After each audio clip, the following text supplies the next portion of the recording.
అమ్మ 2 లారీలు ఉన్నాయి, మధ్యలో ఒక కొట్టు ఉంది. 2 లారీలు వెళ్ళిపోతే ఏముంటది మధ్యలో? కొట్టు. కొట్టాను. అయితే నేను ఇప్పుడు అడుగుతాను. ఆ, 1000 తర్వాత ఎంత? 1000 ఉంది. 1000 వేసాను. సరే, మనం ఏ షాంపూ వాడతాము? చిక్కు. చిక్కాను.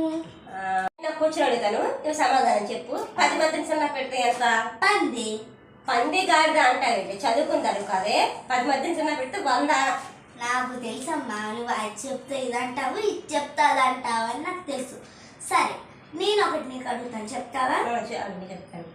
1/2 లీటర్ పాల్లో ఎన్ని పాలు ఉంటాయి? 1/2 లీటర్ పాలు ఎన్ని పాలు ఉంటాయి? తెలుసా? ఫ్రెండ్స్, మీకు తెలిస్తే కామెంట్ సెక్షన్లో పిన్ చేయండి. మర్చిపోకుండా లైక్ చేసి సబ్స్క్రైబ్ చేసుకోండి ఫ్రెండ్స్.